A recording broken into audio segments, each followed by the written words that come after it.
Dieu a un problème. Ce n'est pas tes économies. Donc toi qui dis, mais il est en train de demander de ne pas travailler ou quoi? Tu n'as pas compris. Il est en train de te dire de ne pas compter sur ton travail. Tu es libre de travailler.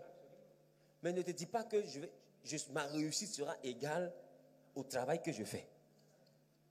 Tu peux travailler dans un secteur où on te verse que 3 000 euros, tes charges font 2 000 euros, normalement il te reste 1 000 euros. Mais les 1 000 euros là, normalement pour devenir multimillionnaire, il te faut 15 ans, 20 ans. Et Dieu, dans 3 mois, il peut déclencher une situation et puis tu auras 1 million d'euros. Il est Dieu.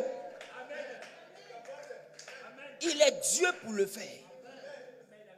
Il n'est pas conditionné par ton programme. Alors ne mets pas ton programme dans ton salaire, mais mets ton programme dans sa promesse. Ce que lui, sa bouche a dit, sa main l'accomplira. Je déclare, je décrète qu'à partir d'aujourd'hui, que tu sois capable de mettre ta foi dans le Seigneur. Que ta foi ne soit plus jamais dans les événements, mais que ta foi soit dans les promesses de l'Éternel.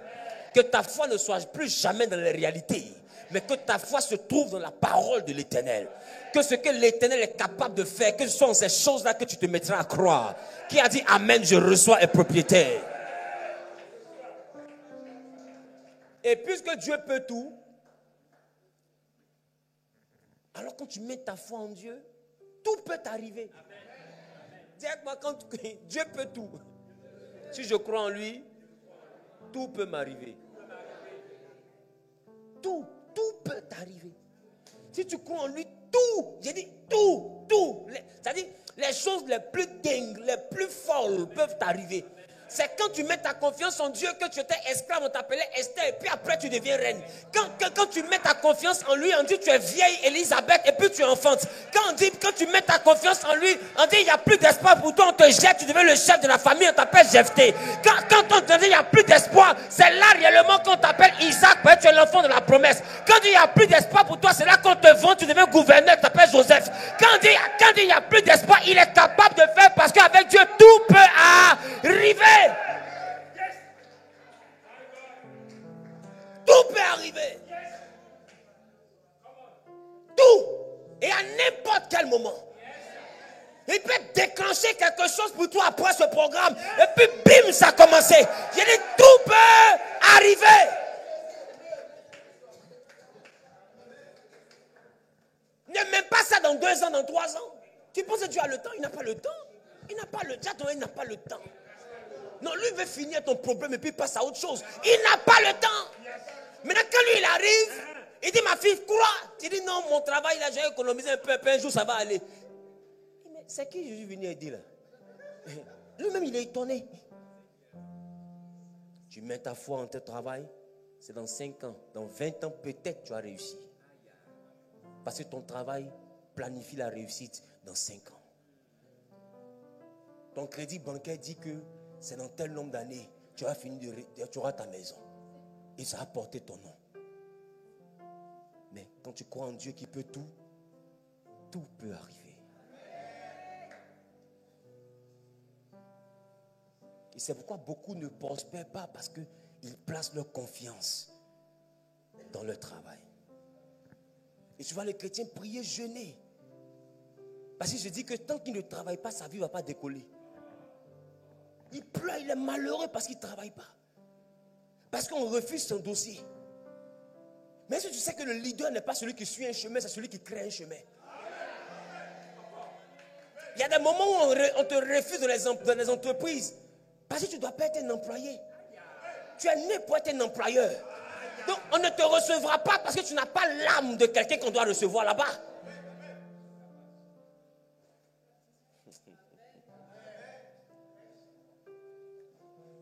Et tu es dans les petites choses, en train de vouloir une petite vie. Non, Seigneur, moi je veux un petit mari, une petite vie, une petite maison, un petit appartement. Tout le monde est petit dans un endroit, tu te demandes. Tu ne vois pas que ta vision a un problème? Je parle à quelqu'un. Écoute-moi bien. Quand tu quittes ici, va regarder ce qu'on appelle les manoirs. Et puis il dit, Seigneur, c'est cette villa-là que je veux. C'est ce manoir-là, moi, je veux. C'est là-bas que je dois dormir avec mes enfants. Comment ça se fait? Ce n'est pas à ton niveau. Il dit, quand tu crois en Dieu, tout peut arriver. Elle était vierge. Elle dit à Gabriel, je ne connais pas d'homme. Comment cela se fera-t-il? Gabriel parle. Le Saint-Esprit viendra sur toi. Il dit aux hommes, cela est impossible. Mais à Dieu, rien n'est impossible. Ton papa peut être le plus misérable du village. Mais à Dieu, te rendre milliardaire n'est pas impossible. Ta famille peut être la pire famille en sorcellerie. Ils ont doctorat, PhD en malédiction. Mais quand Dieu rentre dans ta vie, la bénédiction n'est pas impossible. Quand Dieu veut faire quelque chose dans ta vie, il ne regarde pas l'environnement dans lequel tu es né.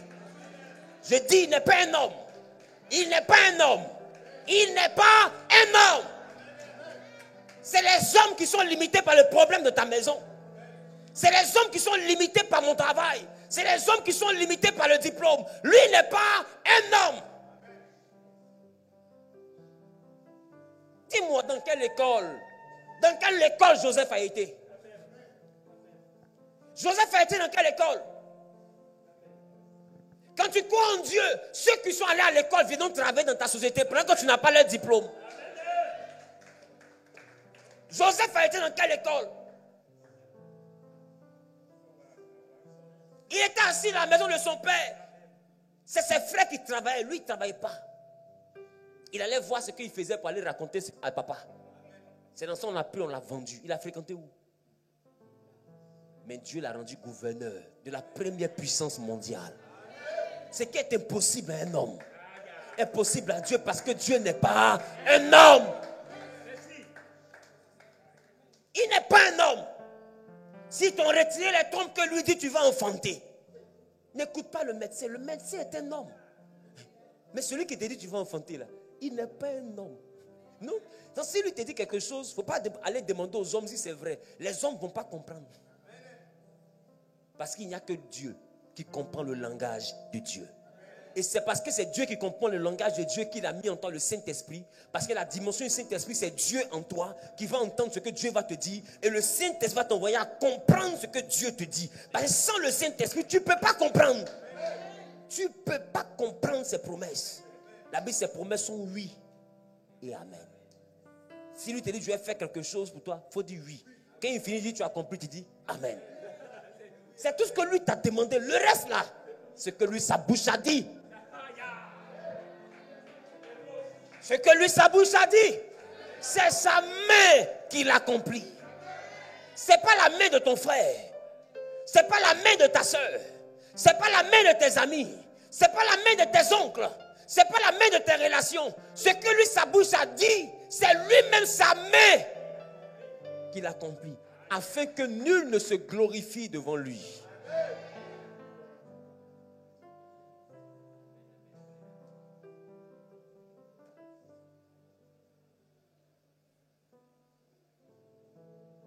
Dieu peut tout.